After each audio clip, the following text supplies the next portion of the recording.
तो hello guys, कैसे हैं आप लोग। आज इस चैप्टर का सेकंड लेक्चर है हमारा, या इस कोर्स का हमारा आज सेकंड लेक्चर है। हमारा जो कोर्स था, मैथ्स का कोर्स जो चल रहा है, मैथ्स के कोर्स में जो हमने एक चैप्टर भी स्टार्ट कर दिया है, परम्यूटेशन एंड कॉम्बिनेशन, उसका भी आज सेकंड लेक्चर है। ओके, तो permutation and combination last lecture lecture number 1 में हमने काफी कुछ देखा था परम्यूटेशन के बारे में, और ये भी समझा था कि मैथ्स क्या जो चैप्टर है परम्यूटेशन एंड कॉम्बिनेशन, इसमें एंट्रेंस एग्जाम में इसका क्या वेटेज है, कितने मार्क्स का आता है ये, और पूरी मैथ्स कितने वेटेज क्या क्या क्या वेटेज है, पूरी मैथ्स का क्या नंबर ऑफ क्वेश्चंस होते हैं एग्जाम में और कितने मार्क्स का आता है। ओके, सो आज उसी जो टॉपिक हमने स्टार्ट किया था लास्ट लेक्चर लेक्चर नंबर 1 में, फिल द वैकेंट स्पेस वाला, इसको मैं नाम दिया था हाउ मैनी का, उसको उसी को हम आगे और कंटिन्यू करते हैं, उसके कुछ और क्वेश्चंस करते हैं और आगे देखते हैं कि कैसे करेंगे। तो आज का लेक्चर स्टार्ट करते हैं। सो वहां था, उसमें हमने around I think 4 to 5 questions कर लिए थे। हम आगे से उसके आगे कंटिन्यू करते हैं, एक क्वेश्चन से देखते हैं और क्वेश्चन से समझते हैं कि वो फिल द वैकेंट वाले मेथड से कैसे करेंगे। ओके, क्वेश्चन लिख लेता हूं मैं पहले।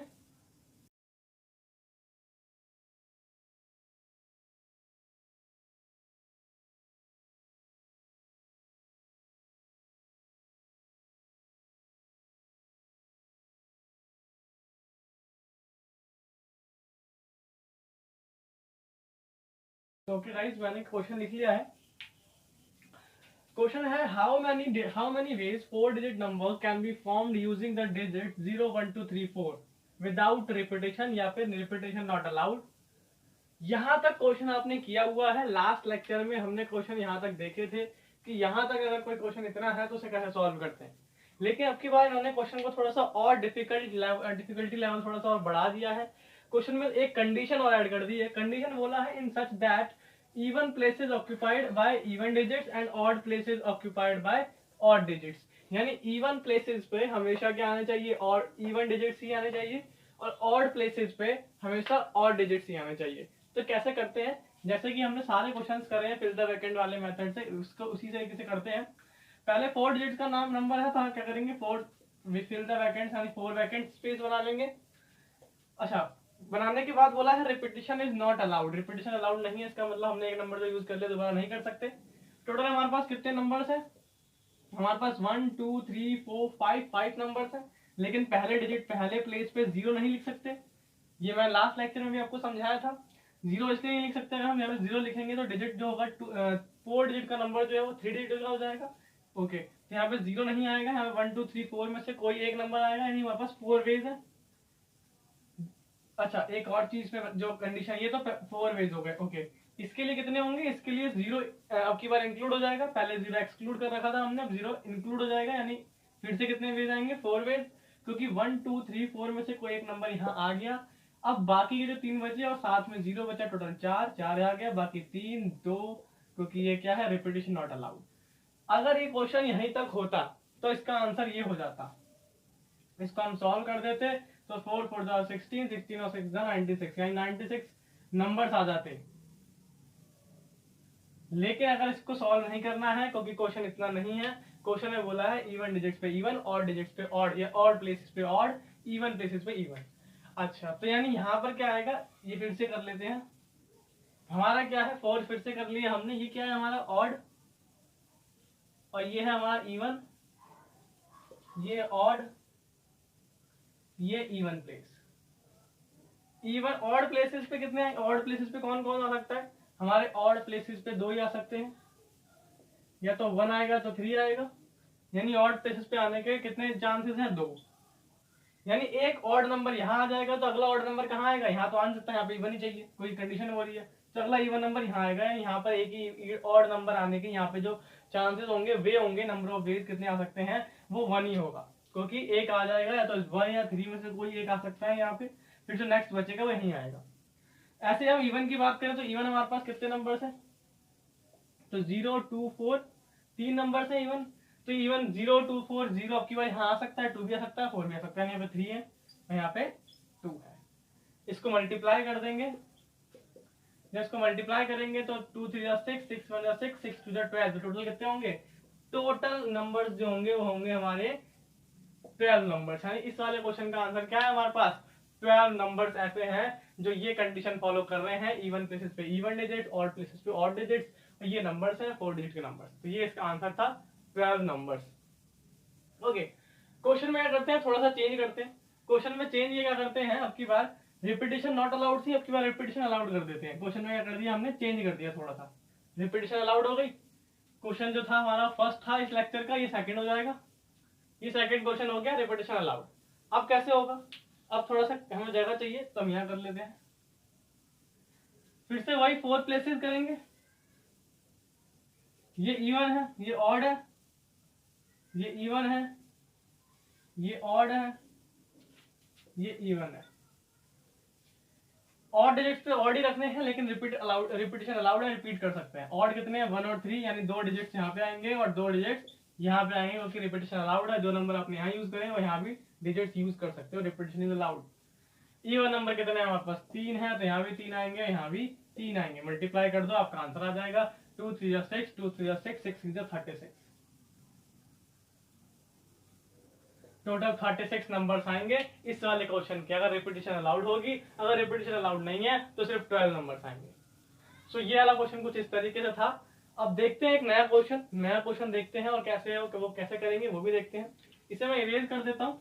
और मैं एक बात आपको बताना भूल गया, वो ये कि इस पूरे कोर्स में जो भी मेरा लेक्चर होगा, जो मैं पढ़ाऊंगा इस बोर्ड पे, जो भी चीज लिखूंगा, या अभी जो मैं लिखी या फिर मैं आगे आने वाले अपकमिंग लेक्चर्स में लिखूंगा, तो जो भी चीज मैं लिखूंगा वो आपको नीचे डिस्क्रिप्शन में एक लिंक मिलेगा। उस लिंक में पूरे की पूरे एक नोट्स की फॉर्म में, पीडीएफ की फॉर्म में आपको मिल जाएगा।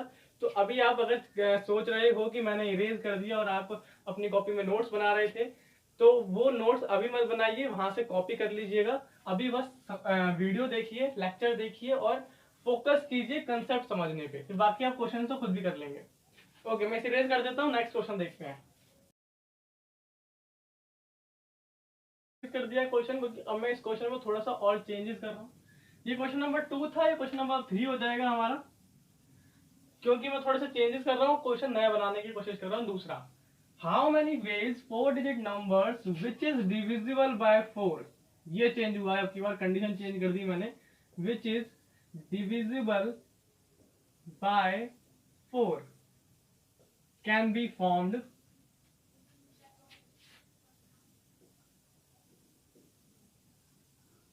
बाय, ये यहां पर आएगा। ओके, क्वेश्चन समझते हैं, रिपीटिशन नॉट अलाउड कर लेते हैं। अभी क्वेश्चन समझते हैं। क्वेश्चन क्या है, कहा है how many Divi's 4 digit numbers which is divisible by 4, फिर इसकी जगह पर ये can be formed by the digit 0 1 2 3 4, repetition is not allowed. Question अब की बात थोड़ा सा अच्छा क्वेश्चन है। कंडीशन चेंज कर दी, पहले कंडीशन थी कि इवन प्लेसेस पे इवन ही आने चाहिए, ऑड प्लेसेस पे ऑड आने चाहिए, लेकिन अब की बार कंडीशन ये रही कि विच इज डिविजिबल, वो नंबर चाहिए 4 डिजिट के जो कि डिविजिबल हो 4 से, वही नंबर चाहिए, और उनके और वो डिजिट्स यूज होने चाहिए 0 1 2 3 4, रिपीटिशन अलाउड नहीं होनी चाहिए। ओके, करते हैं क्वेश्चन को। क्वेश्चन को करेंगे तो 4 डिजिट का नंबर है, तो हमें 4 वैकेंट स्पेस बनाने पड़ेंगे, तो 4 वैकेंट स्पेस बना लेते हैं। 4 वैकेंट स्पेस बना लिए, लेकिन हमें क्या करना है, हमें 4 से डिविजिबल करना है। 4 से डिविजिबल वही नंबर्स होंगे जो कि 4 के टेबल में आएंगे, या फिर 4 से कंप्लीटली डिवाइड हो रहे हैं। 4 से कंप्लीटली कौन कौन से डिवाइड हो रहे हैं, 0 4, यानी यहाँ पे 0 4 आएगा। अच्छा, और भी आ सकते हैं, देखते हैं कौन से। यहाँ पे 0 8, क्योंकि 4 के टेबल में 8 आता है उसके बाद, बट 8 जो है वो हमारे पास अवेलेबल नहीं है इन डिजिट्स में, हमें डिजिट्स यूज करनी है 0 1 2 3 4 सिर्फ, तो 8 यूज नहीं कर सकते। 8 के बाद 12 आता है, 12 कर सकते हैं क्योंकि 1 भी है हमारे पास और 2 भी है। उसके बाद देखते हैं नेक्स्ट 16 आता है, 6 नहीं है लेकिन हमारे पास। उसके बाद 20 आता है, 20 में 2 भी है, 0 भी है हमारे पास अवेलेबल है। उसके बाद 4 के टेबल में हमारे पास 24 आता है, 2 भी है, 4 भी है, तो ये भी हो सकता है पॉसिबल। उसके बाद हमारे पास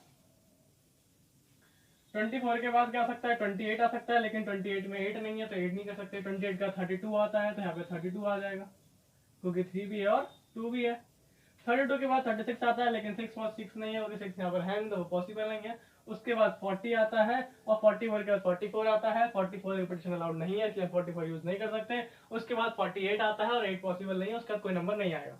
यानी यही कुछ केसेस बनेंगे, जो वो डिजिट्स हमने लिख ली हैं लास्ट में, बस यही डिजिट्स में अब आगे कुछ भी आए, यानी इन दो प्लेसेस पर इस पे कुछ भी आए हमें फर्क नहीं पड़ता, लेकिन लास्ट में यही डिजिट्स होंगे तभी 4 से डिवाइड होगा।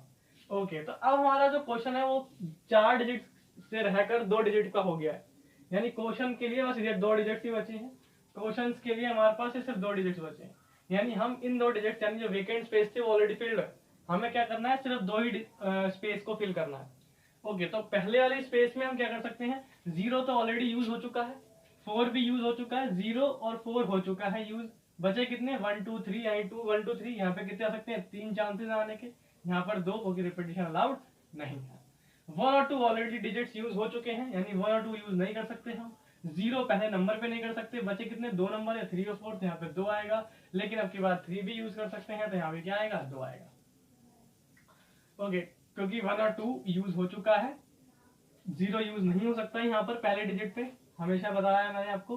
बचे सिर्फ 3 और 4, 3 और 4 में से 2 पहले आ जाएगा, जो बच जाएगा उसमें और उसका एक 0 की बार इंक्लूड हो जाएगा सेकंड प्लेस के लिए, और यहाँ पे 2 आ जाएगा। नेक्स्ट जो होगा उसमें क्या है, 2 और 0 आ चुका है, डिजिट्स 2 और 0 हो चुके हैं हमारे, 1 3 4 बचा है, यानी यहाँ पर 3 और यहाँ पर 2। उसी तरीके से यहाँ पर फिर से 2 और 2, ये वाला केस, ये वाला केस और ये वाला केस सेम है, ये वाला केस और ये वाला केस सेम है, क्योंकि इसमें 0 नहीं है, इन दोनों में 0 प्रेजेंट है, इसलिए यहाँ पे 3 2 3 2 आया है, यहाँ पे 2 2 2 2 आया है। सेम यहाँ पे 2 2 2 2 आएगा, क्योंकि यहाँ पे क्या है, 0 प्रेजेंट है, सॉरी 0 प्रेजेंट और 3 2 आएगा।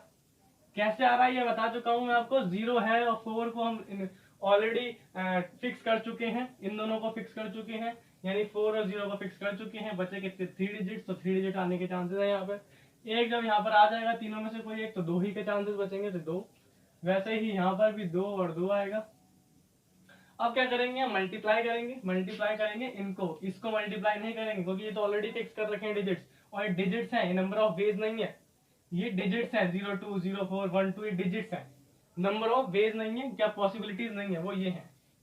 तो ये मल्टीप्लाई कर देंगे, इसको मल्टीप्लाई करेंगे तो 3 2 6 आएगा, इसको मल्टीप्लाई करेंगे तो 4 आएगा, इसको मल्टीप्लाई करेंगे तो 6 आएगा, इसको मल्टीप्लाई करेंगे तो 4 आएगा। वैसे ही इधर भी इसको मल्टीप्लाई करेंगे तो 4 आएगा, इसको मल्टीप्लाई करेंगे 6 आएगा, सबको ऐड करेंगे तो ये हमारा 10 हो जाएगा, ये 10 हो जाएगा, ये 10 हो जाएगा, तो टोटल 30, यानी 30 नंबर्स इसका आंसर है, जो कि 4 से डिविजन होंगे और 4 डिजिट के होंगे, और उनमें सिर्फ ये ही 5 डिजिट्स यूज हो रहे होंगे। सो ये क्वेश्चन था, अच्छा क्वेश्चन था, थोड़ा सा क्वेश्चन कह सकते हैं टाइम टेकिंग था, लेकिन आपने पहली बार किया इसलिए आपको टाइम टेकिंग लगा, लेकिन अगर आप बार बार रिपीट करेंगे, प्रैक्टिस करते रहेंगे, प्रैक्टिस में रहेंगे, तो ये क्वेश्चन बहुत जल्दी हो जाता है। ओके, नेक्स्ट क्वेश्चन देखते हैं, इसको मैं इरेज कर देता हूं। हम अब कुछ एक नया टॉपिक सीखते हैं, आज के लेक्चर में हम एक नया टॉपिक देखते हैं। वो टॉपिक नहीं है कुछ, इसी में थोड़ा सा आगे हम पढ़ रहे हैं, यही नंबर ऑफ वेज अरेंजमेंट निकालना ही आगे देखते हैं, परमुटेशन समझते हैं और आगे क्या होता है। ऐसा नहीं है कि जो हमने अभी टॉपिक पढ़ा है fill the vacant method, fill the vacant space वाला टॉपिक जो है वो खत्म हो गया है, उसके और भी बहुत सारे क्वेश्चंस रह रहे हैं, लेकिन हमें थोड़ा सा और कुछ कंसेप्ट समझना है, कुछ चीजें समझनी है, फिर उसके बाद वापस उस वाले टॉपिक पे आते हैं, उसके क्वेश्चंस करते हैं। अच्छा, मैं कुछ फैक्टोरियल के बारे में आपको पता होगा, फैक्टोरियल क्या होता है। फैक्टोरियल इसका सिंबल ये होता है, जैसे कि 5 फैक्टोरियल है तो 5 फैक्टोरियल को हम 5 मल्टीप्लाई 4 मल्टीप्लाई 3 मल्टीप्लाई 2 मल्टीप्लाई 1 करते हैं, यानी किसी भी फैक्टोरियल है उसको वहां से लेके, उस नंबर से लेके अप टू 1 तक मल्टीप्लाई करते हैं, और जो भी मल्टीप्लाई करने पे आंसर आता है, मल्टीप्लाई करने पे या सॉल्व करने पे जो आता है वो उसका आंसर हो जाता है। 5 फैक्टोरियल की वैल्यू हो जाती है 120। ऐसे ही 6 फैक्टोरियल की भी निकाल सकते हैं, 4 फैक्टोरियल की भी, 4 इंटू 3 इंटू 2 इंटू 1 तो ये हो जाएगी 24। ऐसे ही इसकी निकालेंगे तो 6 into 5 into 4 into 3 into 2 into 1, ये हो जाती है हमारी 720। ऐसे करके ये फैक्टोरियल है। अगर आपको नहीं पता, आई होप कि आप सभी को पता होगा ये तो, कि फैक्टोरियल कैसे निकालते हैं और फैक्टोरियल क्या होता है। ओके, उसके बाद हमारा जो टॉपिक है वो है परमुटेशन। ये समझते हैं परमुटेशन क्या होता है, परमुटेशन कहाँ पे यूज करते हैं, क्या फॉर्मूला है। सो परमुटेशन को हम दूसरे नाम से अगर बोले तो परमुटेशन को हम दूसरे नाम से बोल सकते हैं अरेंजमेंट। अरेंजमेंट, किसी भी चीज की अरेंजमेंट करनी होती है, इधर से उधर उधर से इधर करना होता है, अरेंज करनी होती है चीजें, नई नई चीजें से कितने अलग अलग अरेंजमेंट्स आ सकते हैं, उसको निकालने को बोलते हैं परमुटेशन। अच्छा, परमुटेशन का एक फॉर्मूला होता है, परमुटेशन का एक फॉर्मूला होता है हमारा कुछ ऐसे दिखता है NPR करके। इस NPR, P मतलब परमुटेशन है, N मतलब वो टोटल नंबर्स जिनको हमें अरेंज करना है, और कितनों उनमें से कितनों को अरेंज करना है वो R बताएगा। ओके, और इसका जो फॉर्मूला होता है वो होता है n फैक्टोरियल अपॉन में n माइनस आर, नीचे इनका डिफरेंस, ऊपर n का फैक्टोरियल आता है, नीचे इन दोनों का डिफरेंस आता है, यानी n माइनस आर का फैक्टोरियल। हालांकि ये फॉर्मूला हमारे पूरे चैप्टर में कहीं पे भी यूज नहीं होता है, कुछ ही एक दो क्वेश्चंस हैं जहां पर ये फॉर्मूला यूज होता है।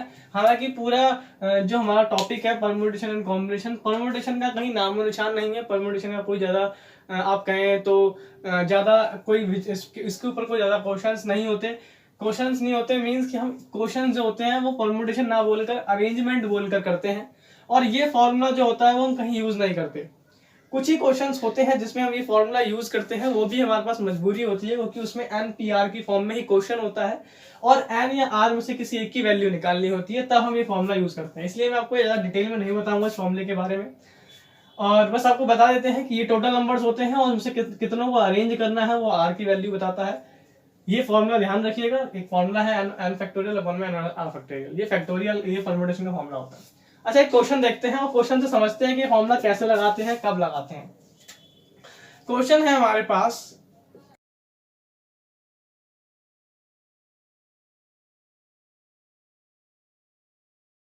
ओके, तो मैंने क्वेश्चन लिख लिया है, क्वेश्चन समझते हैं। क्वेश्चन है हमारा, in a train 3 seats are vacant, then how many ways can 5 passengers sit. कहने का मतलब यह है कि टोटल ट्रेन में हमारे पास 3 सीट्स हैं और हमारे पास पैसेंजर है 5, तो 5 में से कौन से 3 पैसेंजर्स के बैठ सकते हैं, उनकी क्या क्या अरेंजमेंट हो सकती हैं। फॉर एग्जांपल, जैसे कि मान लो कि आपके पास A B C D E, ये 5 पैसेंजर्स हैं जिनका नाम इससे स्टार्ट होता है, तो हमने शॉर्ट में ऐसे लिख लिया। तो कौन से 3 पैसेंजर्स बैठेंगे, तो जैसे कि ये 3 पैसेंजर्स बैठ सकते हैं, एक ये अरेंजमेंट हो सकता है, एक ये 3 पैसेंजर बैठेंगे, एक ये अरेंजमेंट हो सकता है, एक ये 3 पैसेंजर बैठेंगे यानी C से लेकर E तक, तो ये अरेंजमेंट हो सकता है, या A बैठ जाएगा, C बैठ जाएगा, E बैठ जाएगा, एक ये अरेंजमेंट हो सकता है। ऐसे कितने अरेंजमेंट होंगे ये हमें बताना है इस क्वेश्चन में बेसिकली। तो मैंने आपको बताया कैसे करते हैं इसको, NPR फॉर्मूले से करेंगे क्योंकि अरेंजमेंट निकालना है, तो अरेंजमेंट मतलब परम्यूटेशन, परम्यूटेशन मतलब फॉर्मूला। अब फॉर्मूले की बात करें तो फॉर्मूला होता है हमारा NPR, इसको इस फॉर्म में लिखेंगे। n की वैल्यू यहाँ पे कितनी है, n हमें कितने पैसेंजर्स को बैठाना है, 5 को, तो आई 5, और कितनों का अरेंजमेंट करना है, सिर्फ 3 लोगों का अरेंजमेंट करना है 5 में से, क्योंकि सीट्स जो है वो 3 ही है, तो यहाँ पे 3 इसको लिखेंगे तो क्या आएगा 5 फैक्टोरियल, क्योंकि यहाँ पे n का फैक्टोरियल आता है, यहाँ पे 5 है, नीचे इन दोनों का डिफरेंस आता है 2 का फैक्टोरियल, यानी 5 माइनस 3 का फैक्टोरियल 3, और 5 का फैक्टोरियल मैंने आपको बताया था अभी कि 5 का फैक्टोरियल कैसे निकालते हैं, 120 आता है, 2 का फैक्टोरियल 2 ही आता है, टोटल करने पे 60 वेज, यानी 60 वेज से 60 अलग अलग तरीके से हम क्या कर सकते हैं, ये 3 जो 5 पैसेंजर्स हैं और 3 सीट्स पे कैसे अरेंज करेंगे, उसका ये आंसर है 60 वेज, 60 अलग अलग तरीकों से कर सकते हैं, 60 अरेंजमेंट्स बनेंगी। लेकिन ये परम्यूटेशन की बात है, मैंने आपको बताया कि पूरे चैप्टर में इस फॉर्मूले का कहीं यूज नहीं है, हमने जबरदस्ती क्वेश्चन में यूज करा है, हमने एक मेथड समझा है, और हम पिछले लेक्चर से, लेक्चर नंबर 1 से समझते आ रहे हैं, फिल द वैकेंट स्पेस वाला, उसी से करके देखेंगे इसको भी। और करके एक दूसरा तरीका देखते हैं, फिल द वैकेंट स्पेस, कितनी सीट्स हैं हमारे पास, 3 सीट्स हैं खाली हैं जो कि वैकेंट है, ठीक है, 3 भैया, एक ये हो गई, एक ये हो गई, एक ये हो गई। कितने पैसेंजर्स हैं हमारे पास, 5 पैसेंजर्स हैं, यानी यहाँ पर 5 पैसेंजर्स बैठ सकते हैं, पहली वाली सीट पे बैठने के चांस, कितने पॉसिबिलिटीज हैं, कितने वेज हैं, 5 के 5 बैठ सकते हैं पहली वाली सीट पे। दूसरी वाली पे कितने बैठ सकते हैं, जब एक यहाँ बैठ गया तो बाकी पे इस पे 4 बैठेंगे, इस पे 3 बैठेंगे। यहाँ पे रिपीटिशन अलाउड नॉट अलाउड का कोई चक्कर ही नहीं है, क्योंकि यहाँ पैसेंजर्स है, कोई डिजिट नहीं जो डिजिट को हम बार बार कर सके। पैसेंजर ऐसा तो नहीं है कि एक ही पैसेंजर यहाँ ही बैठ जाएगा, यहाँ ही बैठ जाएगा, तो इसलिए यहाँ पे रिपीटिशन नॉन रिपीटिशन की कोई बात ही नहीं होती है। तो इसको मल्टीप्लाई कर देंगे तो हमारा आंसर क्या आ जाएगा, इसका हमारा आंसर 60 आ जाएगा, 5 4 जा 20 को 3 से करेंगे 60, जो कि ये आया था, सेम आंसर आया। यानी कोई फायदा नहीं है इस वाले फॉर्मूले को याद करने से, बट आप याद रखिएगा, कभी कभी क्वेश्चन ऐसा आता है, इसमें NPR की फॉर्म में ही होता है, बहुत ही रेयर क्वेश्चन होता है, रेयर चांसेस है उसके आने के, तब हम ये फॉर्मूला यूज करते हैं, अदरवाइज हमारा वैकेंट द स्पेस वाला मेथड तो है ही। फिल द वैकेंट स्पेस वाला मेथड। ओके, एक और क्वेश्चन देखते हैं और आगे बढ़ते हैं इस चैप्टर में।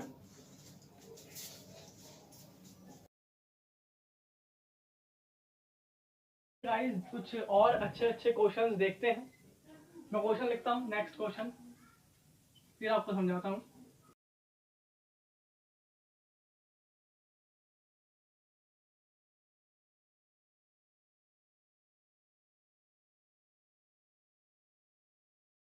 सो ओके गाइस, मैंने क्वेश्चन लिख लिया है। क्वेश्चन क्या कह रहे हैं, हाउ मेनी 4 लेटर वर्ड्स। अभी तक हमने जितने भी क्वेश्चंस करे हैं वो डिजिट पे करे हैं, यानी 4 डिजिट नंबर्स। अब की बार हम अल्फाबेट और वर्ड वाले क्वेश्चन कर रहे हैं। तो how many 4 letter words can be created by using the word Delhi and word may be meaningless. यानी आप बताने हैं कि दिल्ली वर्ड को यूज करके, इसके लेटर्स को यूज करके हम कितने 4 लेटर के वर्ड्स बना सकते हैं, कितने 4 लेटर के वर्ड बना सकते हैं। और वर्ड चाहे तो मीनिंगलेस भी हो सकते हैं और मीनिंगफुल भी हो सकते हैं। तो अगर किसी क्वेश्चन में ये नहीं लिखा वर्ड्स में मीनिंगलेस, तो इसका मतलब समझ जाना आप कि यहाँ पर ये ऑलरेडी गिवन है। तो कैसे करेंगे क्वेश्चन, कहा है हाउ मेनी 4 लेटर वर्ड्स, जैसे कि सारे क्वेश्चंस करते थे वैसे ही करेंगे इस बार 4 लेटर वर्ड्स। तो यहाँ पे क्या आ जाए, 4 लेटर है तो 4 लेटर्स के लिए 4 वैकेंट स्पेस बनाएंगे। दिल्ली में कितने हैं, 1 2 3 4 5, 5 है, तो यहाँ पर क्या लिखेंगे, 5 लिखेंगे। और इसमें रिपीटिशन अलाउड नहीं होगी, ठीक है। हाँ, और इसमें रिपीटिशन अलाउड नहीं है इस क्वेश्चन में। 5 लिखेंगे, नेक्स्ट में क्या आएगा, 4, फिर 3, फिर 2। तो इसका आंसर क्या आ जाएगा, 5 फैक्टोरियल भी आप कह सकते हैं और 120 वर्ड्स आ जाएंगे अलग अलग। ये इसका आंसर था। ये क्वेश्चन तो इजी था, कुछ ज्यादा मुश्किल नहीं था। और इसका डायरेक्टली आंसर आ गया 5 फैक्टोरियल भी आप इसको बोल सकते हैं, 5 फैक्टोरियल। लेकिन आप 5 फैक्टोरियल ना ही बोलें क्योंकि यहाँ पर एक और डिजिट 1 नहीं है। लेकिन कभी कभी दिक्कत हो जाती है जब डिजिट्स वाला केस आता है। तो अब हम क्वेश्चन को थोड़ा सा चेंज करते हैं, थोड़ा सा इम्प्रोवाइज करते हैं क्वेश्चन को, थोड़ा सा हार्ड बनाने की कोशिश करते हैं, डिफिकल्ट करते हैं, डिफिकल्टी लेवल चेंज और थोड़ा अप करते हैं। How many 4 letter words can be created. अब 4 लेटर वर्ड्स हटा देते हैं। How many words can be created by using the all letters,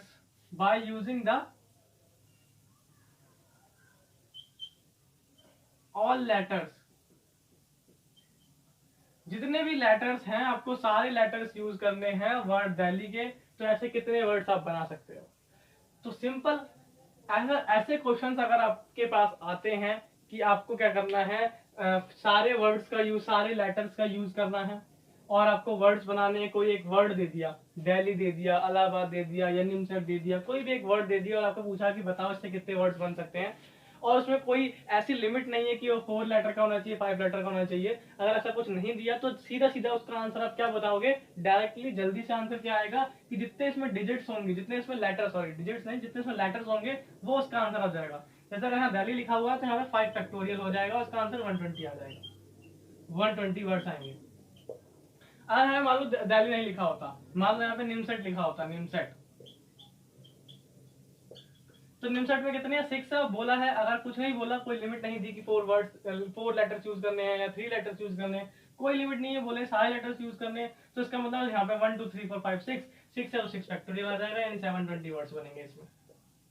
ऐसे आप जल्दी से कर सकते हो, यानी डायरेक्टली बता सकते हो कि 6 है तो 6 लेटर्स वर्ड, 6 फैक्टोरियल आएगा, 5 है तो 5 फैक्टोरियल वर्ड आएगा। जैसे एक और ले लेते हैं, मान लेते हैं कि एक नया कानपुर ले लेते हैं।